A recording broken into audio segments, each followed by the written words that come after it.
Hey, what's up, everybody? It's Vinny from Suds in the Squared Circle. I'm actually sitting here with my main man, Marty. He decided to join me for my daily update.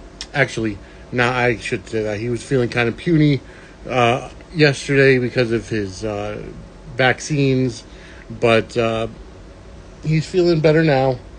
It just kind of sucks when you see him, limping. He's 8 years old, but he's overall in good health, and honestly, I guess the way they did their vaccines and they put him in the same muscle on his back leg, and he was just kind of feeling puny. But he's a good boy, and he's feeling better now. He's a very jealous dog and a loving dog and a very cuddly dog, and he just loves to cuddle. Like, he's content, literally just sitting here like this for hours on end, and it's okay. But he's a good boy. Anyways, I watched Days this morning. Let me tell you something. Days is getting really good, and I like how the episode pretty much surrounded, for the most part, the same storyline, which was Nicole's baby, and Leo and Dimitri getting away, and Sloane and Melinda talking about taking the baby, and Dimitri showing up on Sloane's doorstep with Nicole's baby, saying, you need to get rid of this for me so I could go on the run from the cops, and Leo getting arrested, and so on and so forth. It's just one big umbrella storyline where everything is interconnecting. The only thing that almost didn't interconnect was Stefan going to Paulina about getting EJ fired from the DA's office because of the conflict of interest for him going after Gabby. But it does kind of tie in because it's EJ who, EJ and Nicole got married, and, supposedly the baby is, even though we know it's Eric's, supposedly it was EJ's. But amazingly, hi puppy. But, it's still almost all interconnected, and I love those umbrella stories. It actually makes the show go by so much quicker because everything is a plot step, and everything is just so bang, bang, bang, bang, bang. I love it. I love when the episodes are like that. Days usually does it more often than GH, but even when GH has a big umbrella storyline, everything just interconnects, and it's fantastic. I need to apologize to you folks for last night on Take Two Radio. I did have to cut out after 8 instead of staying for the full 2 hours.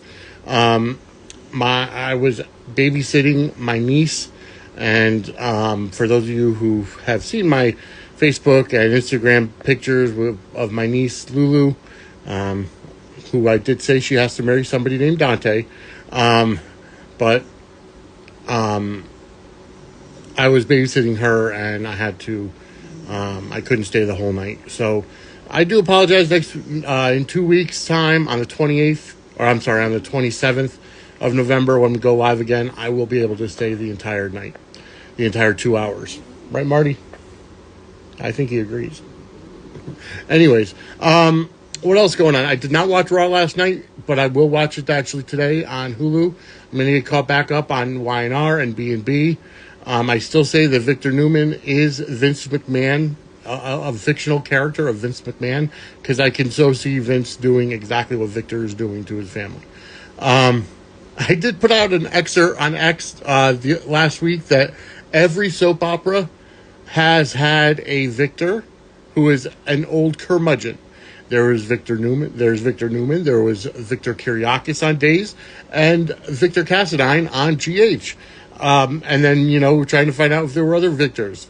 There's Victor Lord on One Life to Live. There was another Victor Jerome on GH. I don't know about Bold and the Beautiful, but yeah, so there's just a lot of Victors. I think a lot of Edwards too, right? But either way, as the nose comes in. All right.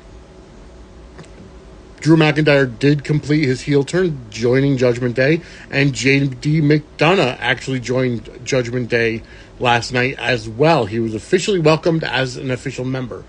And Drew McIntyre. Now, that kind of... I'm glad they they turned Drew heel because he needed to actually have that heel turn. It's going to make his character so much better. But it almost overshadows Finn Balor, right? Because Finn is that veteran in the group. And I get it, even with the NWO, they had Hogan and Savage and Luger and Sting, Hall and Nash. They had a ton of main eventers in the NWO. Bloodline. Everybody knows that Roman is the head of the Bloodline. Everybody knows that, the Usos were the tag team second best, right?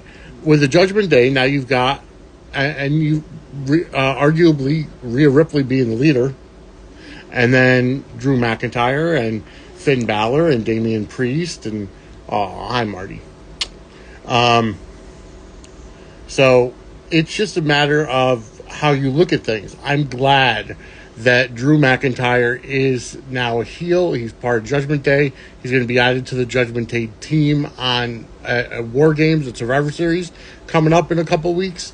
That's going to be great, and that kind of gives Judgment Day at least one person with experience in War Games. Other than that, none of the team has any experience. Drew McIntyre was in War Games last year.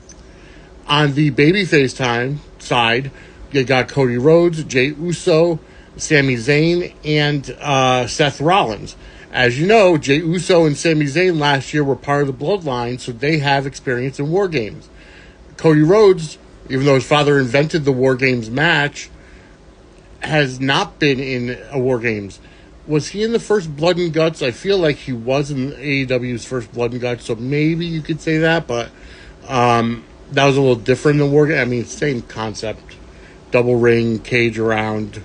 A little bit different cage, but even still.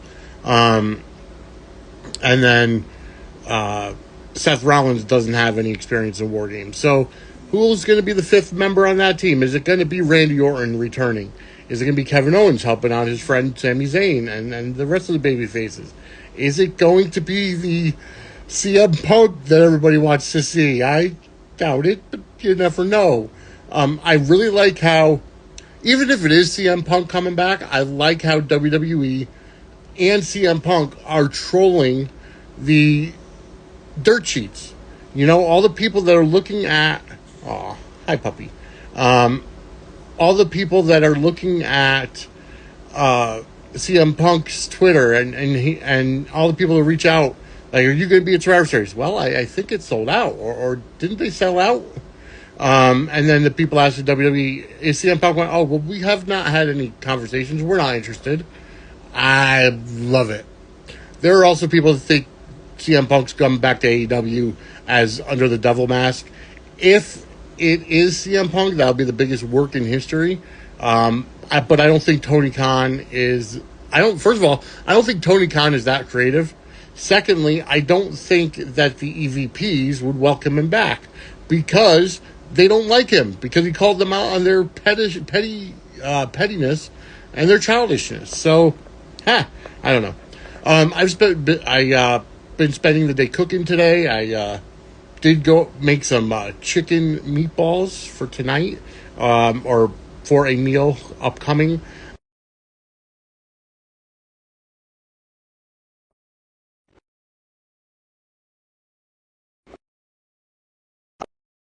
I hate when people try to call in the middle of the live. Don't you, Marty? He doesn't agree. He doesn't approve of a phone call. But either way, the fact of the matter is, I was making chicken meatballs, and then tonight I think I'm going to do minute steaks. Does that sound good? Do some steak and cheese subs. Nah, that sounds like a good idea. But anywho. All right, folks, thank you for watching and listening. Suds in the Squared Circle will be back on Monday night, this coming Monday at 10 p.m. Eastern Time. I hope you enjoyed the first half hour of wrestling. The podcast has been uploaded today to all your favorite podcast feeds. As always, like, subscribe, get notified on YouTube, youtube.com/@Suds in the Squared Circle. Leave us a 5-star review wherever you find your favorite podcasts. You could even subscribe, so you get those, get the episodes as they come out.